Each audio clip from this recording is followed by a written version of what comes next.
Welcome, welcome. Okay, this is, I kind of lost count now on what meeting we're on. I think we're on the third meeting of the Committee on Education and the Workforce, and I'll call this meeting to order. We do have a quorum with almost all members present, I believe. And if there are no objections, can I get a motion to adopt our agenda? Ready? It was seconded. Those in favor say aye. Aye. Those against say nay. And the ayes have it. The agenda is adopted. I also want to ask again for your indulgence. The meetings from last minute, I was not able to finish them for today, but we will have them for next meeting. Can I get a motion to table this until next meeting? Can I get a second? Ready? All those in favor say aye. Aye. Those against say nay. The ayes have it. Minutes are tabled. On to new business. We are here today to meet with NMTI. I know that we have some board members present in the NMTI board members present in the audience. Thank you so much for coming here this morning. We really wanted to call this meeting a second time because the first time around that we tried to meet, the power was out in the house, and so I apologize that we had to reschedule. We did meet somewhat informally down at NMTI, and it was our first time to really get a understanding on the turmoil that's been going on within the institution. And we would really like today to hear from the Board of Trustee members who are present to share what updates we can expect and what the future looks like for NMTI. With how important building the workforce is to our island's future, to all the people who are looking for work and trying to find a way to engage themselves in the workforce with skills that can help them with their futures and being able to be self-sufficient individuals in our community. We all agree and have talked about how important NMTI is, and yet today there's a lot of stuff happening, and we really want to help NMTI get to the bottom of all of these things so that we can have a functioning trade school, a technical school, whatever you want to call it. The main thing is to get our people skilled so that they can have employment that will help them in their futures.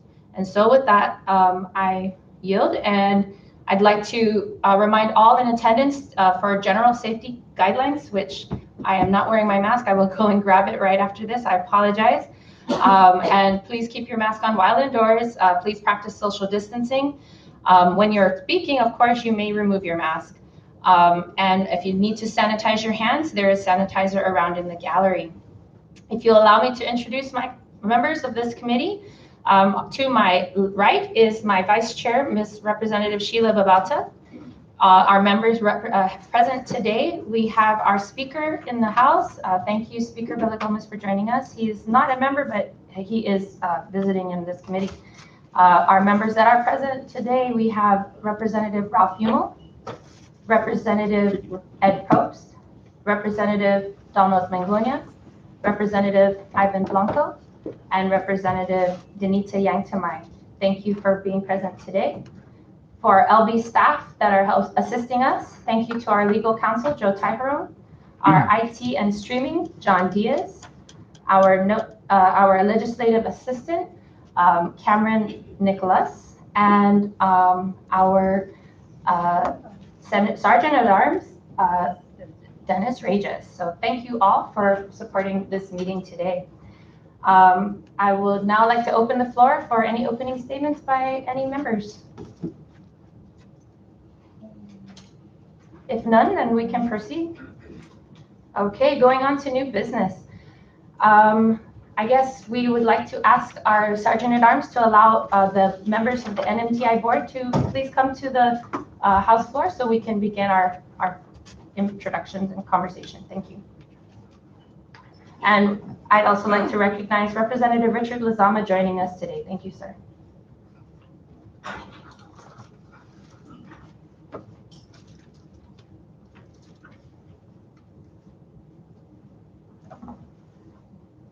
All right, thank you very much for coming. For everyone here, I'm just going to go over a general timeline of what I've kind of did a little digging around to kind of get a flow of like NMTI, the transition from where it kind of began up to where we are today, so that you guys can maybe give us some background on some of the things I might share, and then fill in any blanks that I might have left out. But this is what I've come to understand. In February of 2019, the NMTI law was signed by our governor. I'm not sure which one the number is, but our law was signed. And in the law, it says that the governor is supposed to appoint or work with getting a board confirmed within 45 days. However, the NMTI board was not, the Board of Trustees was not begun until January of 2020. So from February of 2019 to January of 2020, there was no action, as far as I could tell, on having a Board of Trustees be convened. Finally, in March of 2020, the Board of Trustees was convened and confirmed. From that date, there should have been time for the governor to appoint a transition team. But then, of course, we know that in March, we had COVID. So there was some lapse of action between March of 2020 until July. In July of 2020, NMTI asked the governor to appoint a transition committee. From July to August, that's when the transition committee was created with all of the different agency directors and community members. There's a lot of people on this transition committee. The first transition committee meeting was on August of 2020. 180 days later, up to February of 2021, was when the transition time was supposed to happen. Between August and February of 2021, there were supposed to have a bunch of things happen. And so I guess we want to hear from you guys what happened in that time, and I guess what's going to happen next. So if there's anything I missed, please go ahead and fill it in and I will stop. And if you can also, please introduce yourself for the record. Thank you. My name is Rick Cowles, and I'm a trustee member. And I'm Carmelita Faisal, trustee.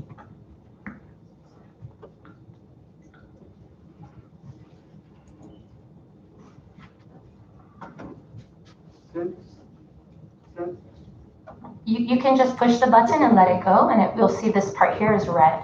Yeah. Since the transition started and the transition plan was delivered to the entities on, I think it was February 9th, that's when the board of directors ceased to exist in the institute, and the technical directors, trustees, took over. In between, there's been a kind of lack of communication between the school and certain trustees, between certain officers of the institution, which created a situation of not knowing really what's going on and what's next, because the board of directors had everything prepared to move through this transition period very smoothly, and with it also a transition implementation plan that should have been done 20 days prior to the submission of the transition report, which was never done by the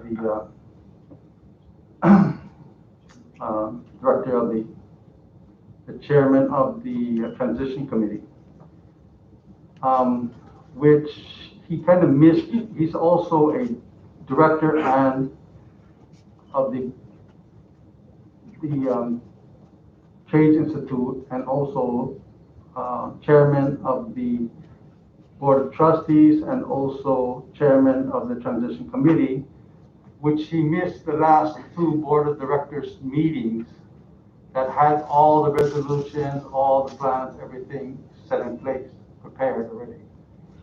And he kind of did it on his own and submitted the transition report without the implementation plan. So there's an AG request for opinion on the implementation plan that hasn't been received yet, a ruling on whether that was instrumental or what, but it's kind of too late for all of this. So as a trade director and institute technical trustee, I've been keeping it going with funds, unappropriated funds from a certain account, like keeping the lights on, keeping the employees paid, continuing, because we have pre-existing courses with DAOG and also a PSS course that were prepaid, that we're continuing to pay that and keep the doors open for DAOG under this funding, which in the last board of directors meeting, which was about 2 weeks ago, wanted to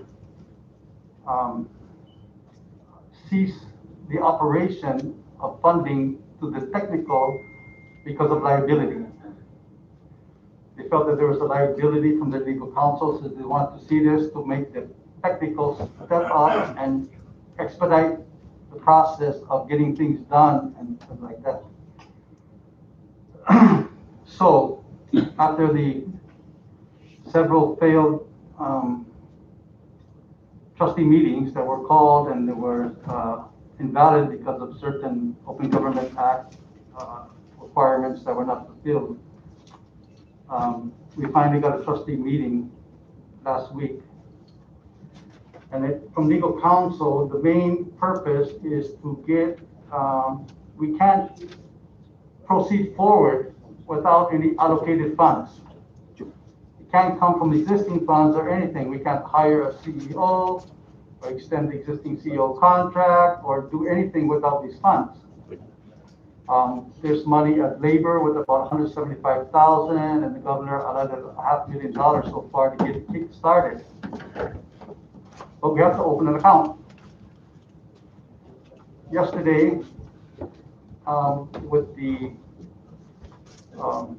CEO, the former CEO, and the Director Ravaliman, they closed the Bank of Guam account, brought me a cashier's check because we came to the conclusion that the easiest way to transfer the money is the cashier's check from one account to the other.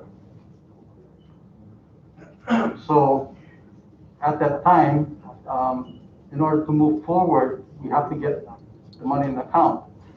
I've been waiting for the minutes of the last meeting together with a signed resolution that while we had the trustees there, they signed the back of the resolution because during the trustee meeting, there's a resolution drafted, a prior resolution had wrong names on it or had to take this out or somebody's name was incorrect. So I had it adjusted and everything like that.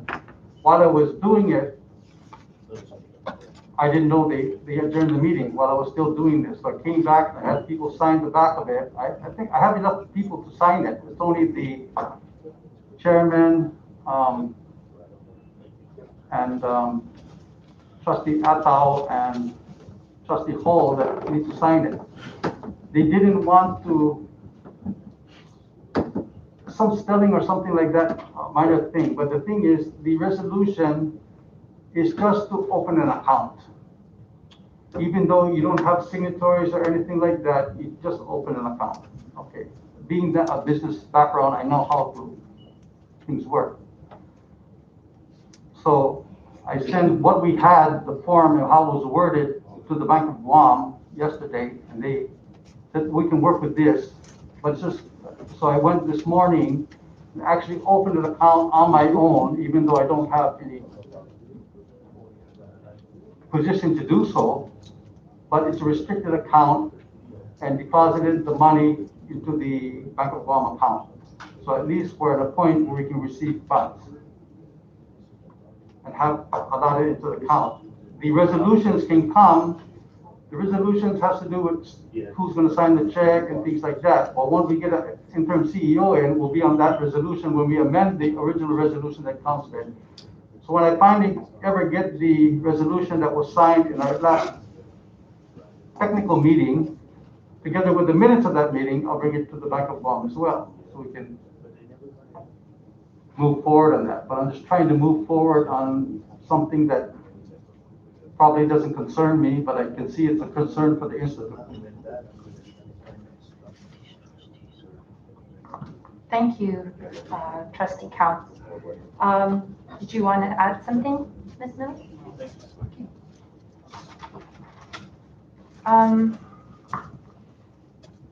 May I ask some questions now? Sure. All right. So with respect to, if we can rewind a little bit back to the transition time between August and February, how often did the transition committee that consisted of people from, the Special Assistant for Management and Budget, the Director of Procurement and Supply, Secretary of Department of Public Lands, Director of OPM, this list of people who are on the transition team, how often did you guys meet between August and February of 2021? August 2020 and February 2021. I would say about 3 times, because the finance went very fast, the assets went very fast, the records committee took a long time to finish their report. So it was the records committee that was the one that was incomplete that was cited in the. What was incomplete in the transition report was, they said it was the OPA audit. And there's nothing in the law that says it says we need a financial audit, which we have, but not an OPA audit. So under this, it was the OPA audit, which I don't know where that was coming from, because I'm not on that committee. Okay. But according to the Secretary of Finance, what we gave, what he did, everything was correct. And we have an audit due in June of this year. So I couldn't understand that. I know it was tagging of the assets, equipment in the facility, which were all done by NNTI staff. So I don't know what that was about, but that was the miscommunication, because I'm there every day. My shop is next door. I stop by every morning. I check what's going on, what is needed, and things like that. I see what has to be done. If there's something I can help, I'll do it. How much direction was given to the committees during the transition period, like as far as tasks or steps to take? Were there deadlines?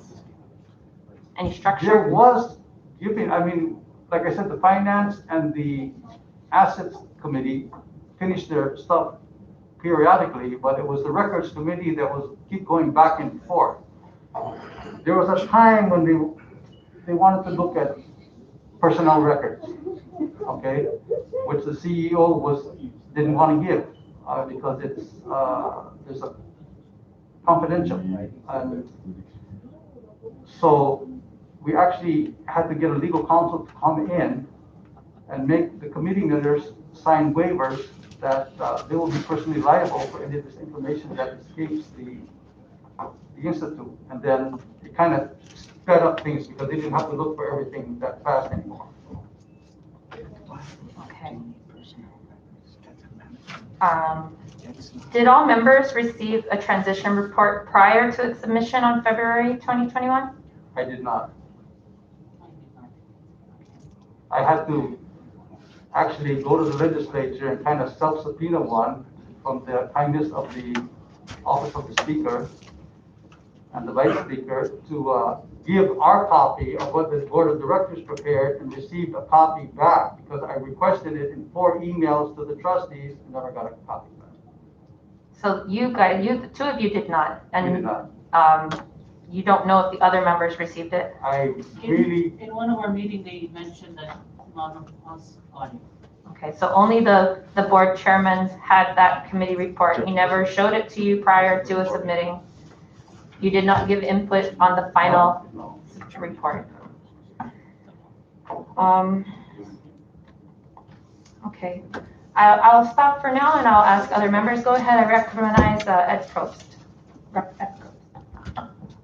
Thank you, Madam Chair. Thank you, colleagues, and thank you, NMTI, and everyone in attendance for today. We appreciate your time. I want to thank trustees, Mr.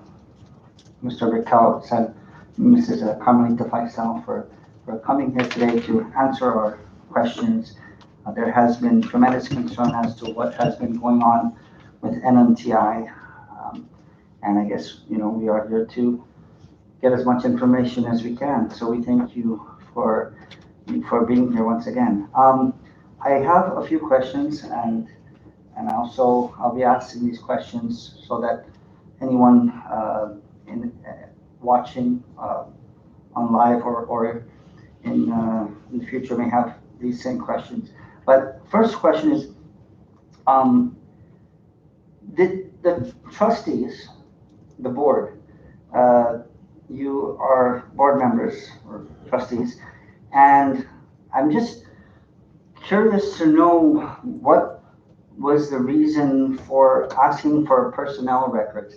I ask this because for any board, and several boards have gone through the same problem, from NMC to so many other boards in the past that have gone through these growing pains or issues where they were accused of micromanaging or trying to decide who stays and who goes. And I'm not saying this is the case here, but to me, I am concerned that personnel records would even be asked, because board members, unless somebody wants to correct me, are policymakers.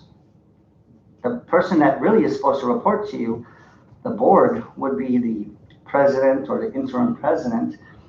And that president is expected to do the operational tasks and everything else that goes on in an institution.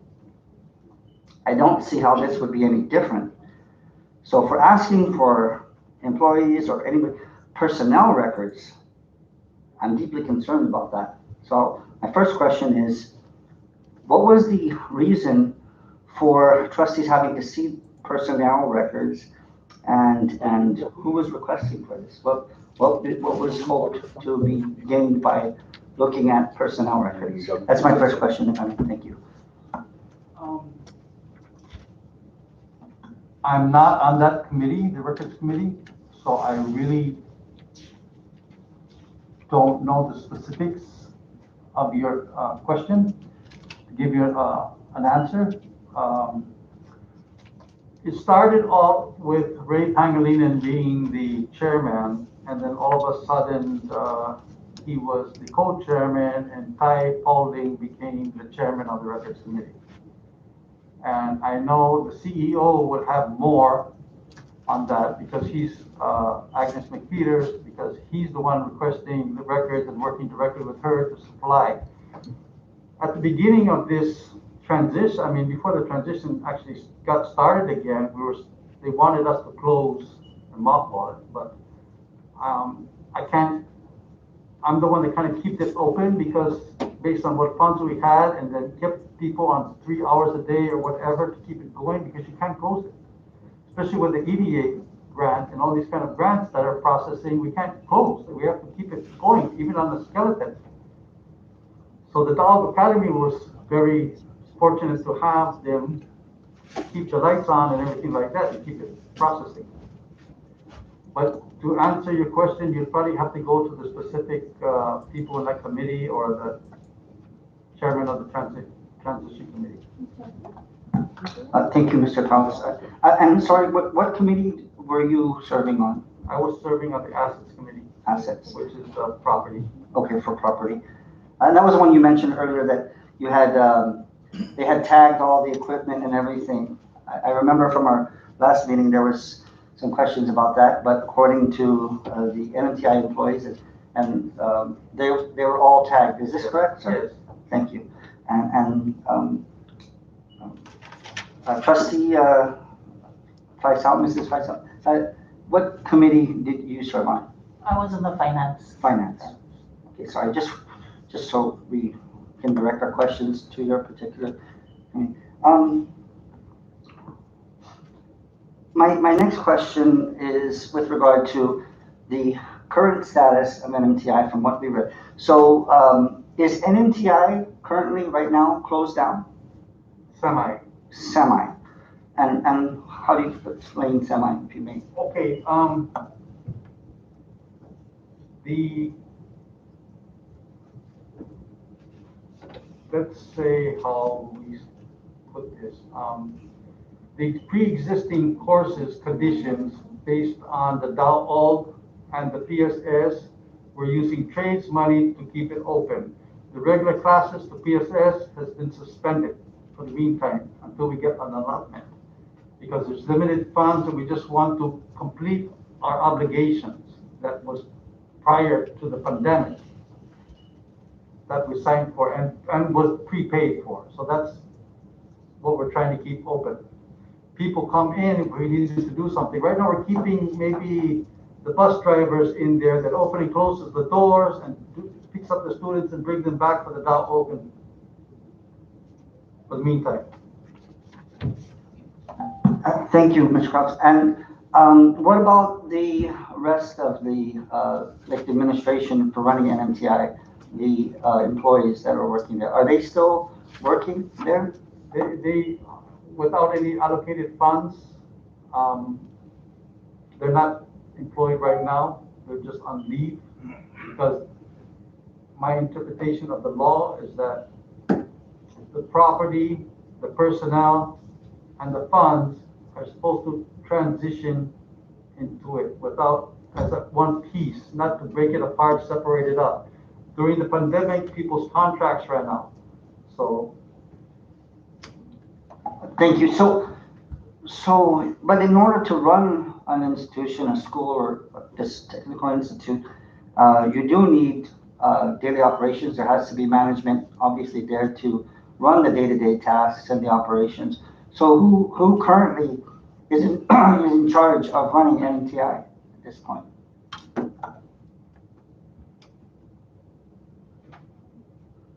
Since I'm signing the checks for the trades to pay them, I guess me. Okay. Captain goes down with the ship, you know. Okay, well, Mr. Wow, thank you. And that's all voluntary, isn't it? So.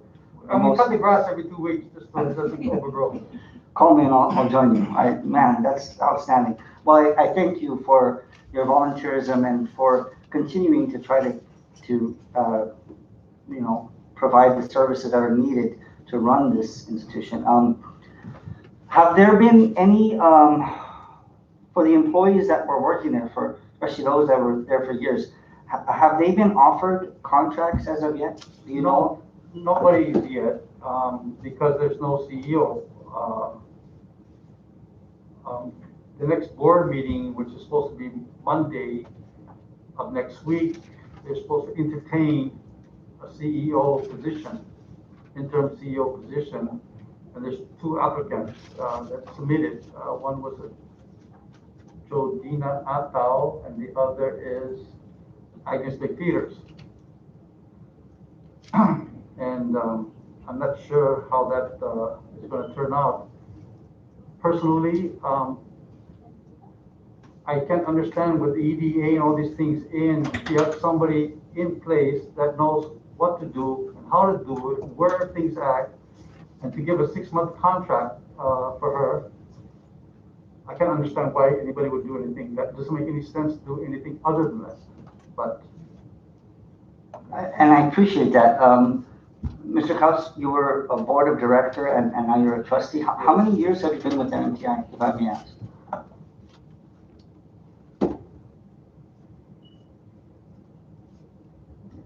I would think maybe around 2014, maybe.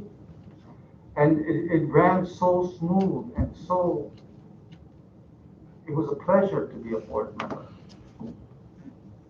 And sorry, ma'am, if I may Continue. just, I know I'm over my 5 minutes. If you could just give me a couple more minutes, bear with me. With your institutional knowledge of NMTI, you've seen its growth and where it's at. I would like to ask you for your personal opinion, if you would be willing to, your personal opinion, your personal assessment in the performance of the CEO, Agnes McPheeters, and generally the way that NMTI was running. Were there any serious problems that you feel would be probably a reason as to why it seems no interest in having her back, or the team? There seems to be some kind of division. And I'm just asking if you'd be willing, for the record, to speak from your experience. Thank you. I can't imagine anybody not wanting to have her continue on an interim basis.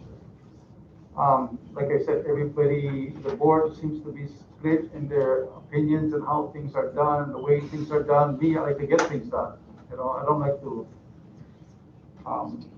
sooner the better. That's why I took it upon myself to open the bank account, because I know that's what's needed, regardless of what anybody else may think.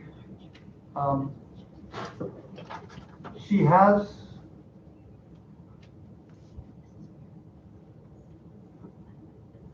the book is Perseverance and Grit. So both of them means that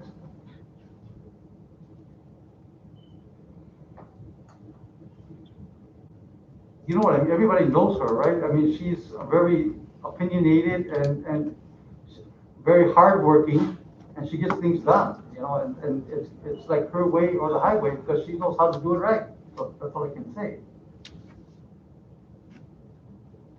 I appreciate that. Thank you. There was some questions about that, and a lot in surprised that essentially that she seems not to be wanted at NMTI, especially after all the years of her service as well, and what she has contributed. So I was just curious about that. The other thing that I wanted to ask quickly is,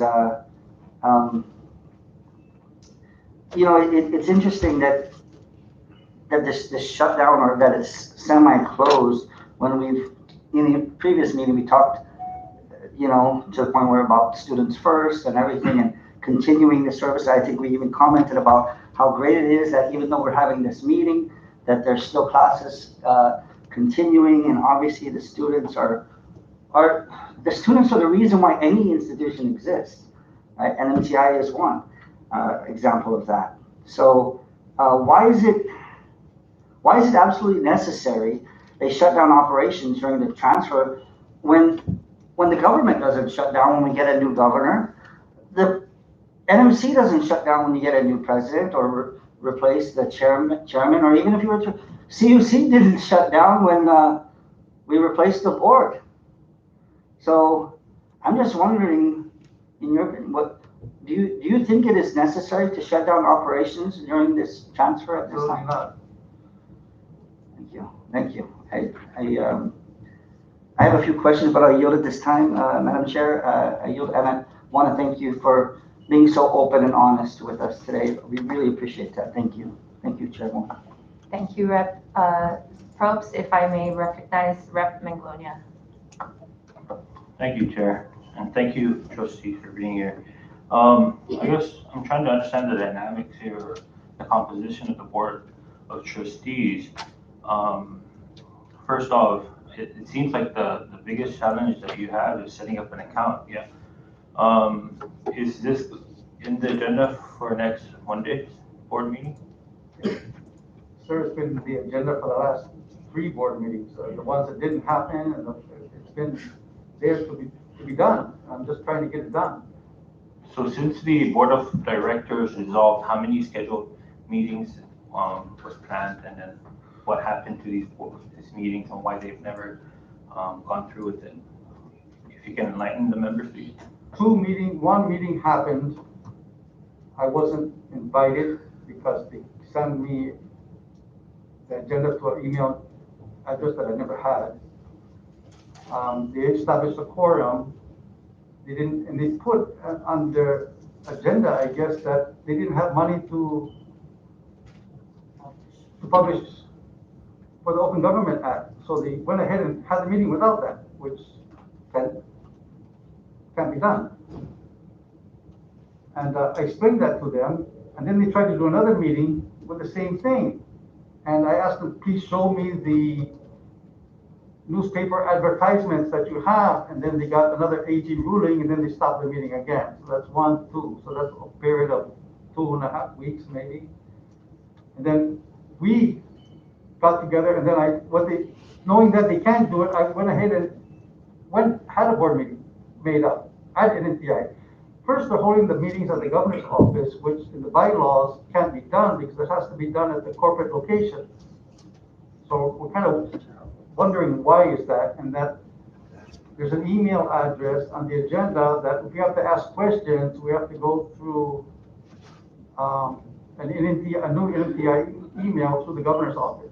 So that was kind of shocking to me and why we did that, because they made an agenda without any other trustees' input prior to the agenda. They didn't send out a draft agenda that we had to add something or put something in it. It was just sent out, and so they finally had one at the governor's office. It was good. We went up there.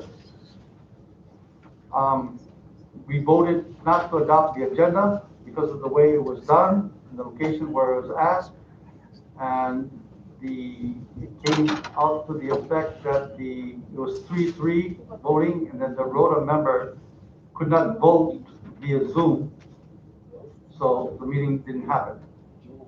So they finally had another meeting, was it last week at MTI. And the agenda on the meeting is an organizational meeting, which I couldn't understand because we had an organizational meeting back when we elected the officers of the board back in March 12, 2020. Thank you. Chair, do we know why the other trustees aren't here? Did you confirm their attendance? Thank you. I'm sorry, I did not mention it at the very beginning. The chairman sent me an email yesterday. Sorry, let me see what time. He sent me an email yesterday at 5 p.m. that he would not be able to attend, but trustees will have representation there to discuss progress. So I'm assuming they didn't send all of them because they couldn't have a quorum, and 4 would be too many. And so I'm not sure why the others didn't make it, but these are the 2 trustees that were able to come. Maybe you can tell us the other ones? Ray Pangilinan is a Tinian. Yes. And I don't think he could admit it because he has a prior commitment. The Secretary, Irene Hall, I don't know. I'm sure they're aware of the meeting. I don't know what. And Catherine Atto, I'm not sure. There's going to be a situation with the Rota. We have I put in the AG's office because in the Constitution it states that No resident department head may be appointed to serve on any Commonwealth-wide board, commission, or authority. yes. But I think there's an exception to that. If legal counsel can clarify that board members from Rona and Tinian are exempted in the sense that the pool is limited, or I think, if I'm not mistaken. I think that was only for non-department heads or what? Yeah, I'll have to look it up too. Okay, thank you. Ayud, for now, I'd love to get an understanding of what has transpired with all their board meetings. Thank you. Ayud, for now.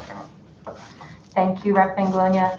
I thank you for bringing that up, and I guess maybe we can ask our legal to look into that for future, because I think that's something you guys need to really figure out, because it sounds like there's some discrepancy. So I think that's important too.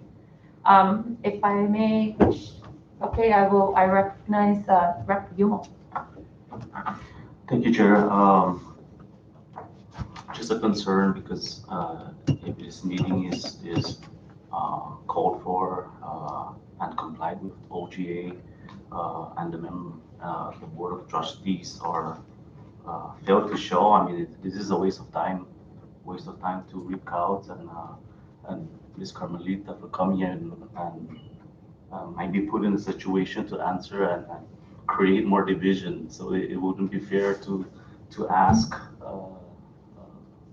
the trustees questions when the I guess chairman and vice chair, secretary, and whatever the officers are not here to answer questions. So it's pointless to ask certain board members and create more division, more problems in the future. So it's very disappointing actually for them not to be here. We made time to show up to ask questions that might be very very difficult, but it needs to be clarified because this has been going on for months already. And it's all, me personally, I think it's a waste of time, my time, to come up here and listen to Mr. Couts, and there's nothing to show for it. It's because the other chairman and the vice chair, I guess, or secretary are not here to defend the position of the NMTI's organization, whatever. We don't know. We're just throwing all questions, and the board itself can't even answer. So it's, I suggest we recess until a certain time and get the other members to be here so that we can ask those questions. Thank you. Thank you, Rep. Newell. I recognize Rep. Probst. Thank you, and I appreciate my colleague's comments, and he is correct. However, I do not believe this is a waste of time. I think this is critical time. We could actually get some answers from somebody who has been with NMTI since 2014. And again, institutional knowledge is important. If you look at the years and the service by Mr. Couts, I think he is more than qualified, more than competent for him, and of course, Mrs. Trustee Faisal to answer these questions. But yes, we can recess. But for the record, I do want to say I'm shocked that there was a meeting being called for to be held at the governor's conference room. You can't be political at something like this. Their meeting should not be in a governor's conference room. They shouldn't be having a meeting, their own personal meeting over here in the chamber if they were to use our office. They should stay straight away from that, from any political influence when it comes to things like that. I don't understand why you would have that actual meeting in a place like that. But anyway, that's up to them. But nonetheless, we still do have a few questions, and since they are here, I think we should still, if they are willing, to answer some of our questions, if they can. Thank you. I yield. Thank you, Rep. Probst. I recognize Rep. Newell. Thank you, Chair Chapman. Thank you, Mr. Rep. Probst. Okay, so let me ask a couple of questions to the trustees that are here. As far as the assets are concerned, and maybe in finance, do they conform to the request of the audit? Is it all in? Are they all conform? Are all clear? The financial reconciliation is all done and everything like that. The one that I'm spending now is only from the trade account, which is not being transferred to NMTI because it still belongs to the nonprofit organization. Those are non-appropriated funds, which we're kind of giving them.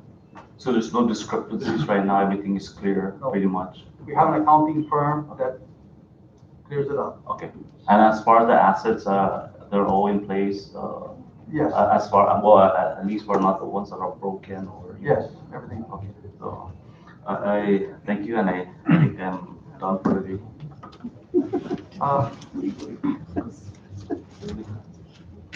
You make. As your question about maybe creating more division, what we're saying here today is something that hasn't been said already. So.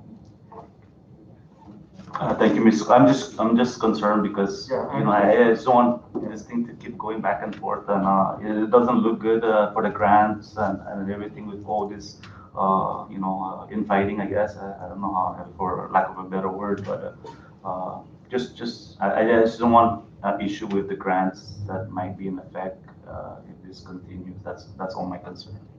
Thank you. Duly noted. Thank you, Rep. Yumo. If I may recognize our Vice Chair, Rep. Zapata. Thank you, Chairwoman. Welcome, trustees. Thank you to members in our gallery, staff, former CEO, Agnes McPeters. Thank you so much for joining us today. Thank you to the members for their questions. You know, that's really what we're here to do. We want to pinpoint the problem. We want to brainstorm solutions. We want to move forward. All of the turmoil happening in the news, we hear about it from our constituents. You know, everybody's concerned. There's so many other things going on with COVID, with employment, with our economy, with the environment. So we just don't want another thing to stress everyone out in our community and provide anxiety. So we're just here to get to the bottom of it and ask for solutions. You know, I'm glad that you provided an update on the current status of NMTI. I'm glad that, you know, classes are still being held for the students. You did mention that an interim CEO has not been appointed, but will be on the agenda at the next meeting. And so then my next question would be in regards to the funds that were transferred now to the new bank account. How much was that? And you also mentioned the governor appropriated funding. You know, what you have right now, the resources that you have right now, is it sufficient to move forward?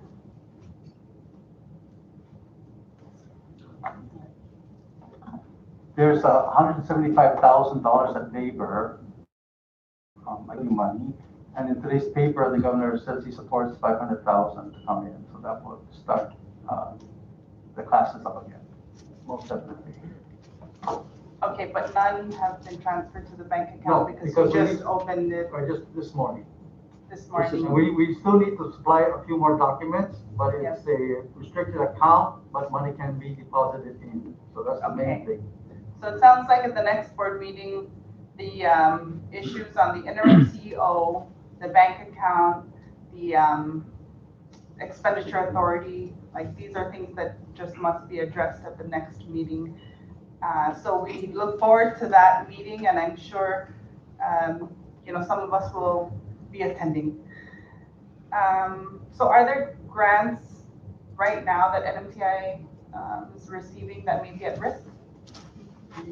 Yes, most definitely. There's a grant that needs a signature by somebody within the institute, preferably the CEO, within the next week.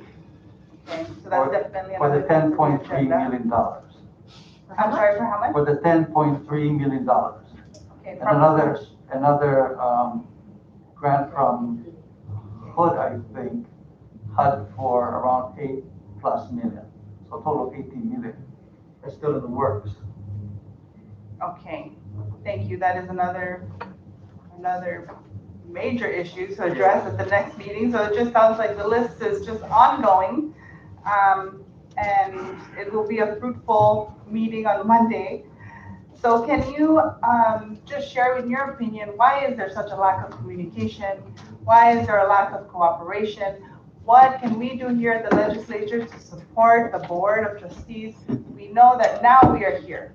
You know, the transition happened, the report was submitted, the board of directors was dissolved. We now have the board of trustees. It is no longer a trades institute, it is now a technical institute. So how can we help you? Because all of this turmoil and fighting is just not good. It's not good for anybody. It's not good for our community, our students, all of the resources, potential resources to come. We want to learn from our mistakes, but we definitely want to move forward. So again, why is there such a lack of cooperation and communication within the board? Is there something we can do to help?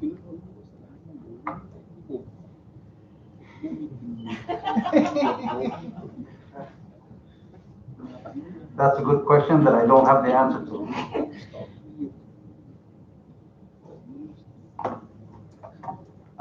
Okay. Well, thank you. Then I'm sure that we all have our own opinions on how we can help. The chair and I are definitely committed to NMTI in the the success of NMTI because we know how important it is for our community. We know how important it is for our community to train our workforce and to build our workforce for the success for our economy and just for our CNMI.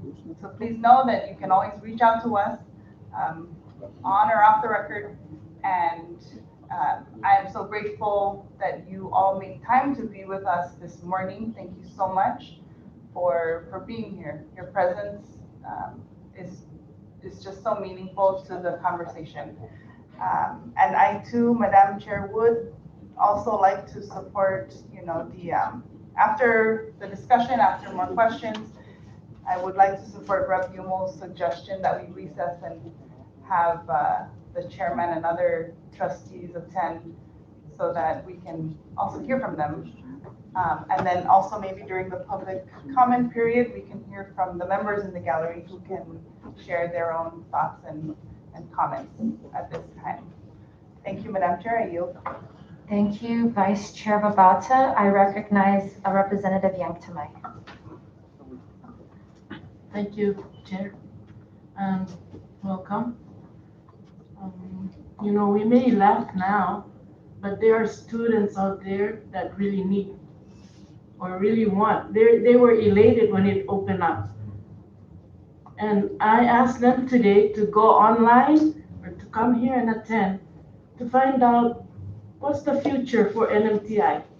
So please have the board members come together and do something so you can open up soon, okay? Thank you. Thank you, Rep. Yanktamai. I recognize Rep. Blanco. Thank you very much, Madam Chair. Before we go on recess, just a quick question on the financial position. There is about, on page 4, there's about $34,481 receivable, and it's due from employees. Are you in a position to be able to answer that? On the transition report? Yes.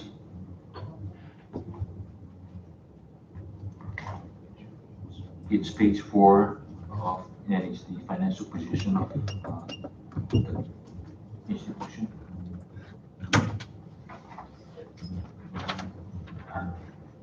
If I may, Madam Chair, I'll just read out the section. Yes, please, sorry.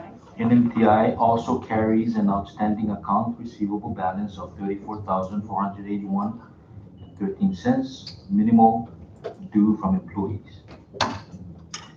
Could I have the CEO answer that question, the former CEO? Yes, please. Thank you.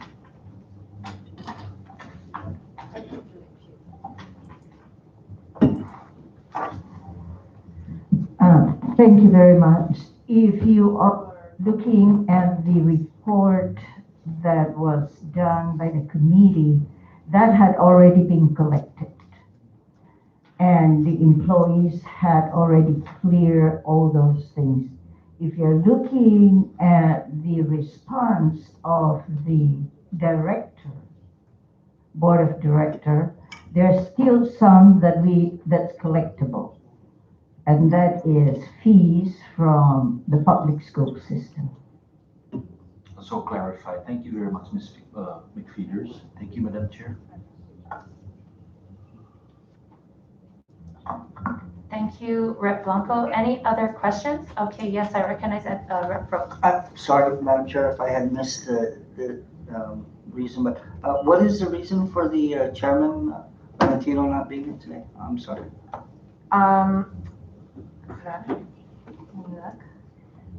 I don't know if it was specifically clear. It just said, I apologize as I will not be able to make it tomorrow for the update meeting with your committee. However, the trustees will have representation there to discuss progress. There is still a difference of opinions as expected. However, I'm pleased to say everyone cares. That was the direct message from me. Thank you, Madam Chair. And I'm not trying to create division or anything, but as chairman of NMTI, he should have been here. So I hope he can at least explain to the committee as to why he wasn't here. And in the future, Madam Chair, may I suggest that if he does not want to come in, we should call him out on that. The next if we recess, he should be here, as well as all trustees. This is part of their obligation. Thank you.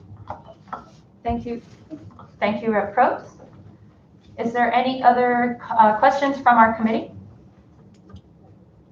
All right, if there are no other questions, we will move on to public comments. And so we would like to, if we could ask you guys to stay there for now, correct? No? Yes? Yes, please stay. And we'd like to open up for public comment.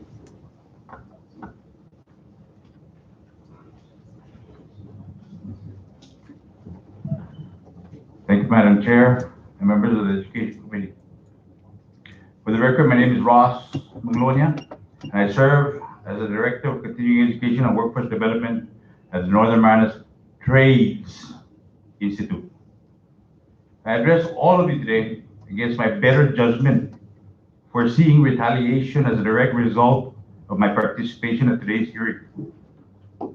NMTI's rocky transfer was to be expected, though, as there have been various signs over the years, even before the Board of Trustees were even appointed to their respective positions. What you are witnessing today is a direct result of the phenomenal job the small team at NMTI put together in a rather short period of time. We are victims of our own success, as the saying goes, in the truest of sense. Contemplating closing the school altogether in 2014, the NMTI Board of Directors brought in Mrs. Agnes M. McPeters as its last-ditch attempt at salvaging the financially struggling organization. McPeters, as many in our community know, is synonymous for pioneering another similar startup organization several decades ago. An organization that today is fully accredited and offers baccalaureate and associate degrees respectively. I only mention this mere fact for the trustees in attendance to be able to differentiate the difference in management experience listed on a simple resume. Ms. Agnes is what we would describe today as a pioneer, innovator, or even a visionary. People like her lay the foundation for people like myself to continue the work and add on to existing policies and procedures developed previously. People like myself with similar educational attainment and equivalent management experience are what I like to call maintenance managers. Assembling a small team of competent individuals upon her arrival at NMTI, the school increased its student population dramatically by pursuing directly from the public school system and catering directly to business requests for specialized training. In the short time, as many of you know, in this distinguished body, exponential growth by subsidizing transportation was seen for underprivileged students, along with gradual loosening of age-old scholarship regulations specific to college-bound students that are preventing academically inclined students from pursuing trades courses locally. Being the visionary that she is, Ms. Agnes saw the need to have government backing in pursuit of accreditation. From the onset, I agreed with her, but disagreed on the timing of Public Law 20-92, pending a change in the executive branch as witnessed by the rehiring of Carmen Fernandez and various political meddling being witnessed throughout the educational system within the CNMI. But always being the optimist, Mrs. McPeters went ahead with her push for government status, while I humbly obliged in the process as her subordinate. I hate being right. Some even jokingly call me Rostradamus, while I reply just read the writing on the wall, as the executive branch for all intents and purposes is unfailingly consistent in its quest for full control over the CNMI's autonomous agencies. I was a bit dumbfounded, though, at the April 17, 2020 meeting of the board, in which Governor Torres himself arrived and didn't view accreditation as an important endeavor. Wouldn't you, the policymakers, like to see some of our funding freed up for other public purposes if federal funding subsidized the cost of education significantly? NMTI, the president, continues to look for ways at addressing its responsibilities to the constituents on Rota and Tinian. Wouldn't you, the policymakers, like to see the realization of a dormitory at the new campus in Cobreville and sustained thereafter by students awarded by Pell Grant? You need not answer. It is only logical one would support the pursuit of accreditation. But why is the administration not supporting such progress towards sustainability? Remember when I said this crisis was brewing for years? Let's take it back to 2016 to be exact, when MTI submitted a project for consideration in the CNMI's Comprehensive Economic Development Strategy, a key stakeholder-driven document the federal government uses in offering of grant opportunities during a 5-year period. NMTI's submission for a state-of-the-art campus was in error, placed under the public school system by the contractor. We protested such by providing evidence of the plagiarized submission. Allow me to point out that this is the same contractor that serves as Laddie Training Academy's president. Now the plot has thickened up. I ask you, was it really an error? The unnamed contractor is also the president of Saipan Marinas EB5 Regional Center. Additionally, for those of you unfamiliar with this particular vendor, let me explain it as easy as possible. He has a history of lobbying for the CNMI dating back to 2004. Thinking back now, I often wonder, could our transition woes have been avoided had we called out when our outspoken chairman of the trustees recommended the acquisition of the lobbying services with the said contractor?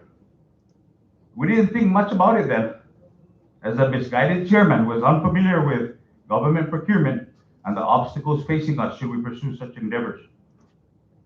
The gist of this whole crisis is there is money to be made from immigration-related funding coming from the feds. I lobbied for it and opened up a business to avail to the funding I lobbied for.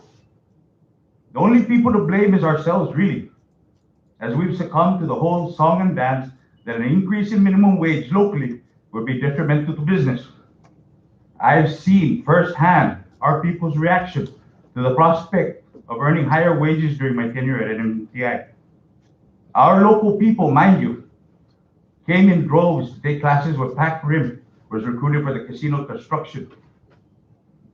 Asking these same students while on campus, why the sudden interest? They simply said, my supervisor makes $35 an hour. I want that for myself. What came next was what can only be described as a tragedy, as the Business Alliance flew to Washington, D.C. to push the status quo. I still have the video footage in April when Governor Torres responded directly to Senator Joseph Manchin of West Virginia on the question of skills training specific to trades like plumbing, electrical, etc. Our governor's reply didn't cover Laddie Training Academy, you notice, and their book-oriented courses. He replied that he signed a bill creating the Northern Marinas Technical Institute under his very own executive branch. The tragedy I speak of was upon the passage of the 2018 CNMI Workforce Act, our very own locals were removed and replaced with foreign labor, leading them to drop out from our program as there was no longer a prospect of greater opportunity. I humbly ask you, legislators, to implore our Board of Trustees to refrain from further stalling the transition as prescribed by Public Law 20-92 by performing the following: offering the employees their respective contracts so that we can begin normal business again. Meet daily as opposed to every other week, as it is becoming too obvious they're stalling to benefit another. Allow us to open up all the classes being held back as students are the priority. Appoint the most logical choice for interim CEO for a limited term, while we staff actively begin the actual search process for a permanent one. Request immediate resignation of one of its membership in compliance with Article 3, subsection 17B of the CNMI Constitution, which states no resident department head may be appointed to serve in any Commonwealth-wide board, commission, or authority.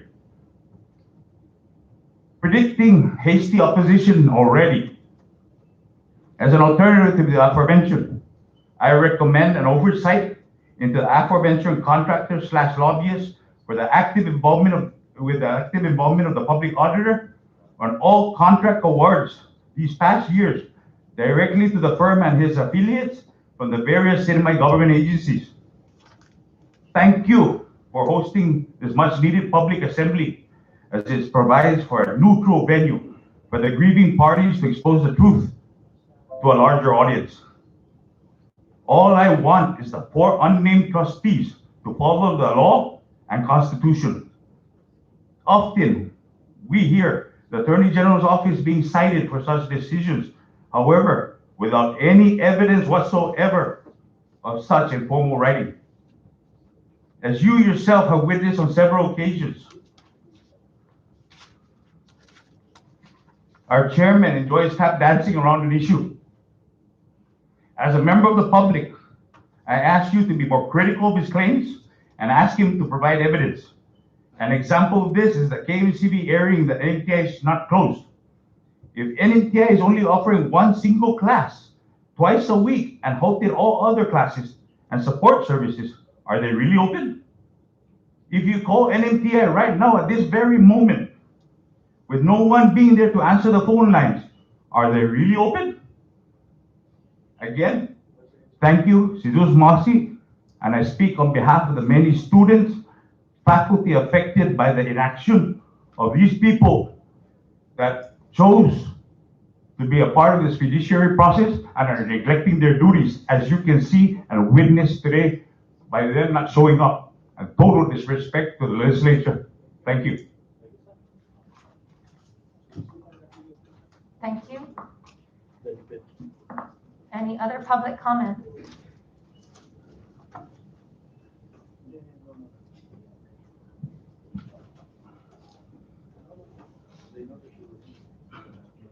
having a hard time taking that one down. That's okay. Please state your name for the record.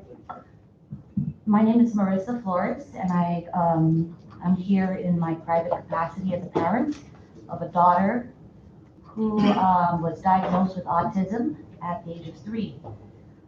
I stand here before you because I know all too well that there are different types of learners in our community. There are different type of classes in our community. We have the rich and the poor, and the different type of learning styles. Education, regardless where one attains it, collegiate or trade, is indispensable to economic development. No economic development is possible without an education. A balanced education system promotes not only economic development, but productivity and generates individual income per capita. Its influence is noticeable at the micro level of an individual family. In addition, it plays a very crucial role in securing economic and social progress and improving income distribution. I suppose whatever I heard here today is really all about power, control, which I've been a part of living in this community. What I heard here today is really all about power, control, which I've been a part of living in this community for a very long time. I will not tolerate my children to grow up being affected by the same inability, lack of action, and power control that anybody, whether it be upper body, the middle body, what have you, I cannot do it anymore. My time on this earth is limited. My daughter will grow up without me. I will not, however, allow my daughter to be part of a system that does not allow her the process to grow. It is her fundamental right, as well as any adult or every child's fundamental right, human rights, to be afforded an education, rich or poor. They deserve access to education, and it's very important, and at the very least, this government fulfills its obligation to develop secondary education that is accessible to all, which again is NMTI, NMC. But as I said, not everybody is tailored or can learn for college-bound education. Not everybody. And if you look at our statistics, more than 50% of our population lives in poverty. And as an educator, Madam Chair, you know that there are some challenges that come with that. Either they can't read, or their reading is poor, their math grades or levels are poor, but I'll tell you what, I bet you they know how to work. And I bet you I'm sure you know they know a trade.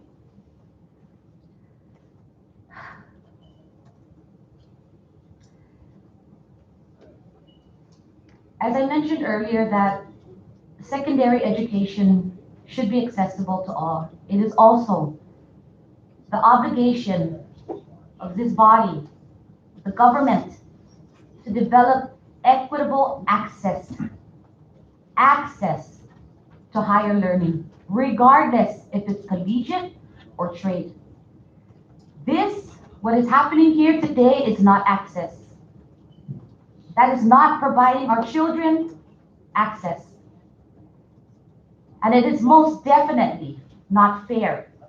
If you and this body, this government cannot provide access to secondary education, regardless of its trade, it is not fair. It is against their human right to remove themselves from poverty.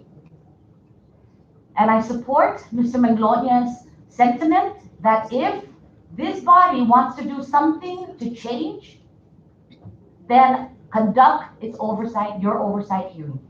It is important, it's detrimental. If the legacy of this body wants to continue, it's not going to happen after your 2 years or your 4 years or your 6 years or your 8 years sitting where you're at today. It is not going to continue. It will die there with you. Nobody will care. But your legacy should be to educate this community, and that every single person that dies after me, after you, is given the opportunity to at least a decent life, whether it be trade or collegiate, but at least a life to live and be proud of. Please do your job, conduct the oversight, and let's get this school back where it should be. Thank you. Any other public comments?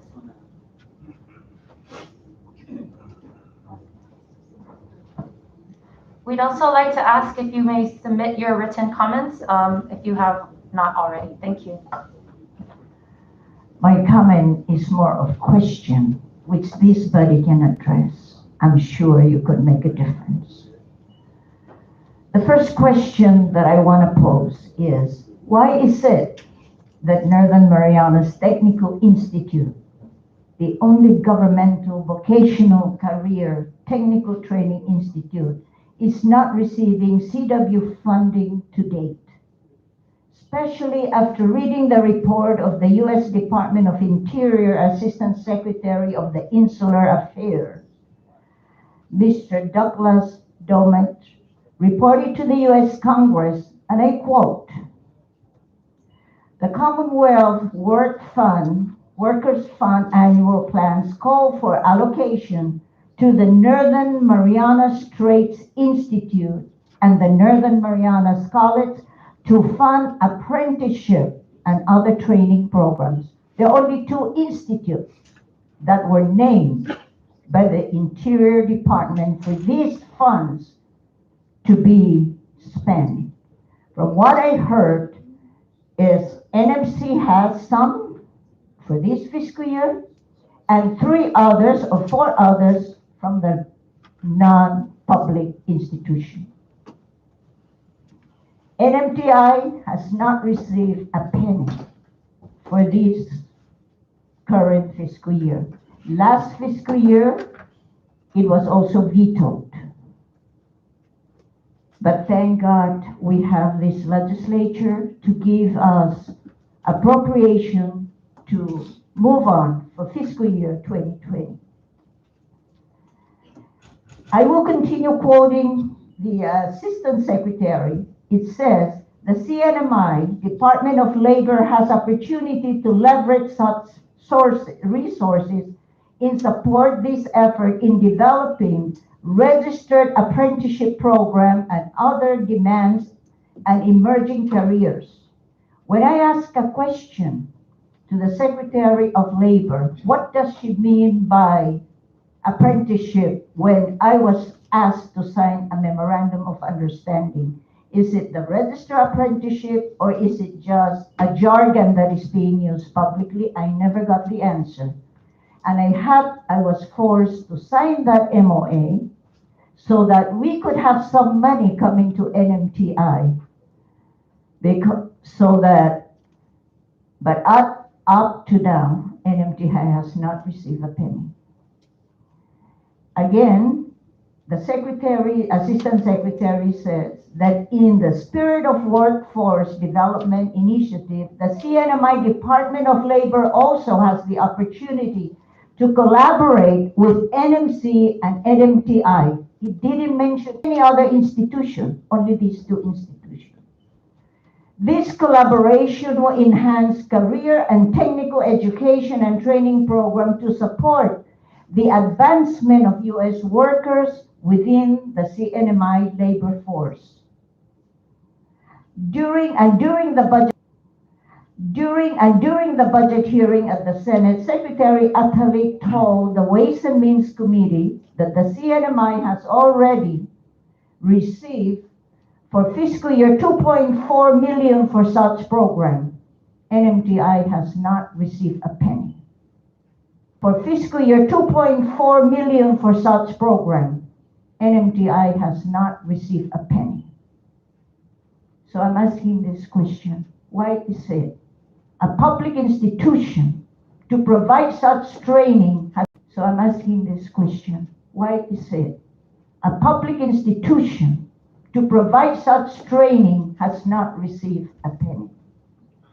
The other question that I will pose to this committee, and maybe you can use your lawyer here, is that it says under Public Law 9092, Article 4, subsection 12, 14.4, Section 3F states that upon complete implementation of the transfer to NMTI, the chairman of the Committee on Transition shall submit a transition report to the governor and presiding officers of the legislature within 20 days after transition is fully complete.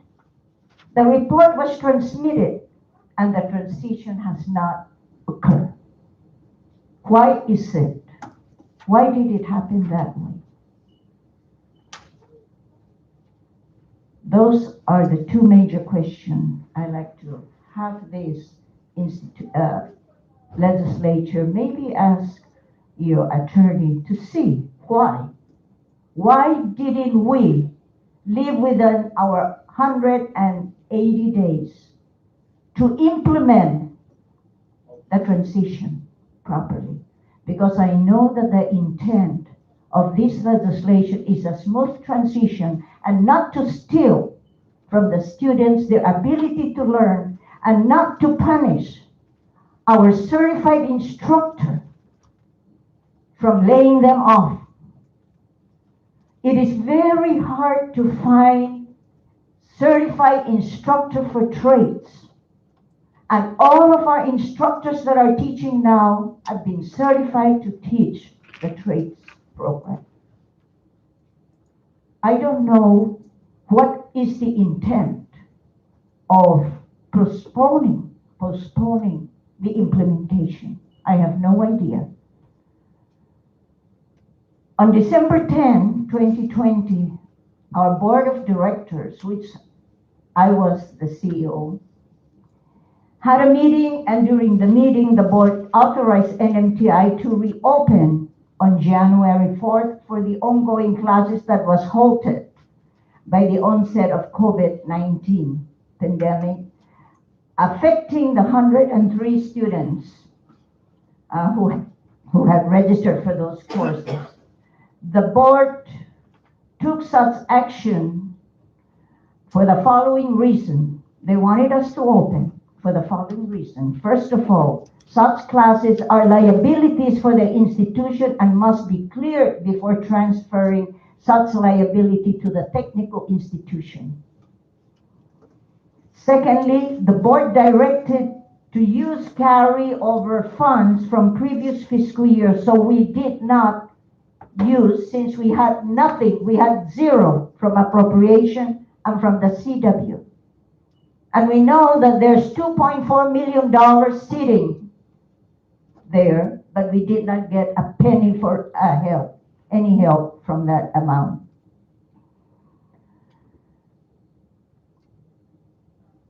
I was being challenged in 2 occasions with a letter accusing me of breaking the law by a subcommittee chair for continuing to offer courses to those that was mandated by our board of directors. I was not popular at all by the chairman of that subcommittee because of the position I took that these students must be educated and must continue to receive the training. But because the board of directors are no longer in power, we have to close. The board of directors authorized us to use the carryover funds that was not appropriated, funds that we did from fundraising or contribution from the businesses. And that's what continued to carry us through. But our board of directors had to stop because we have no more power. I really wanted to assist because I was also given a furlough by the governor.